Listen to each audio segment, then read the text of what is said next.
ვაშინგტონის ცენტრში ისრაელის საელჩოს ორ თანამშრომელს ცეცხლი მაშინ გაუხსნეს, როდესაც ისინი ებრაული მუზეუმიდან გამოდიოდნენ. იარონ ლიში-ნსკის და სარა ლინ მილგრიმს უცნობმა პირმა რამდენჯერმე ესროლა და თავი მუზეუმში შეაფარა. ისრაელის საელჩოს თანამშრომლები კი, რომელთაგან ერთ-ერთი გერმანიის მოქალაქე იყო, ადგილზე გარდაიცვალა.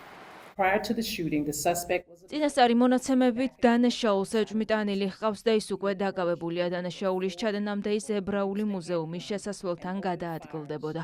ბოლოს ის 4 ადამიანს მიუახლოვდა, ამოიღო პისტოლეტი და ცეცხლი გახსნა.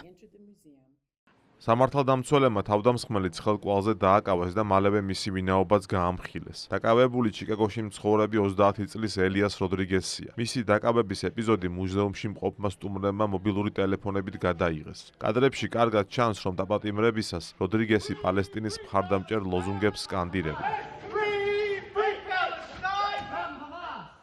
9 p.m. we heard gunshots. დაახლოებით 9 საათზე გარედან სროლის ხმა გავიგონეთ. თავდაპირველად ვერც კი მივხვდით რა ხდებოდა. შემდეგ შენობაში უცხო ადამიანი შემოვიდა, რომელიც შეშინებული ჩანდა. ვიფიქრეთ, რომ სროლამ შეაშინა. მასთან მაშინვე ხალხი მივიდა და დაამშვიდა. მოულოდნელად მან იკითხა თუ რა მუზეუმში იყო. როგორც კი გაიგო, რომ ებრაულ მუზეუმში იმყოფებოდა, ჯერ იკითხა. ფიქრობთ, რომ ისინი ამის გამო მოკლეს. შემდეგ კი იყვირა, ისინი მე მოვკალი ღაზას სახელითო. თანამშრომლების დაღუპვის ფაქტს გაეროში ისრაელის ელჩი გამოეხმაურა. ისრაელელი დიპლომატის განცხადებით, გარდაცვლილები უკვე წლებია ურთიერთობაში იყვნენ და მომდევნო კვირას დაქორწინებას გეგმავდნენ. მომხდარს ისრაელის პრეზიდენტმა ანტისემიტიზმის საზღვარი გამოვლინება. საგარეო საქმეთა მინისტრმა კი ტერორიზმი უწოდა.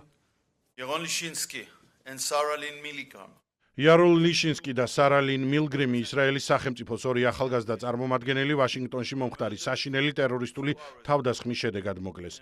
ჩემი თანაგრძნობა მათ ოჯახებს და ამერიკაში ისრაელის საელჩოს თანამშრომლებს.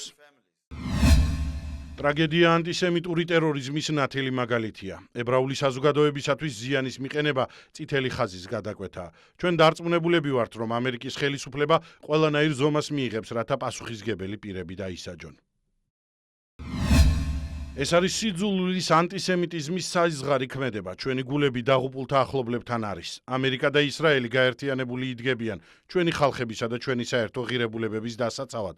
ტერორი და სიძულვილი ვერ გაგვტეხს. გამოძიების ფედერალური ბიურო და დედაქალაქის პოლიცია როდრიგესის მოტივისა და მის შესაძლო კავშირებზე ინფორმაციის მოპოვებას ერთობლივი ძალებით ცდილობენ. პრეზიდენტი კი ამბობს, რომ ამერიკა ანტისემიტიზმის, სიძულვილისა და რადიკალიზმის ადგილი არ არის. საზარელი მკვლელობა ვაშინგტონში, რომელიც აშკარად ანტისემიტიზმზეა დაფუძნებული, ახლავე უნდა დასრულდეს. სიძულვილისა და რადიკალიზმის ადგილი არ არის ამერიკის შეერთებულ შტატებში. სამწუხაროა, რომ მსგავსი რაღაცეები ხდება. ამერიკის შეერთებულ შტატებში ანტისემიტიზმთან დაკავშირებული სხვადასხვა სახის დანაშაულის მაჩვენებელი მკვეთრად გაზრდილია. ვითარება განსაკუთრებით მას შემდეგ გართულდა, რაც ისრაელმა ღაზის სექტორში სამხედრო ოპერაცია დაიწყო და პროპალესტინური განწყობების დემონსტრირება პოპულარული გახდა.